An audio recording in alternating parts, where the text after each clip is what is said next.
Welcome, my name is Jonas. Today we will form a diffuser ring from a flat pattern. The material in this diffuser is Inconel 625, 0.8 millimeters or 32 thousandths of an inch.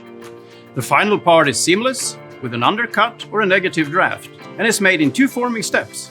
First drawn into a hat shape and then expanded. Finally, it's laser trimmed into the final shape.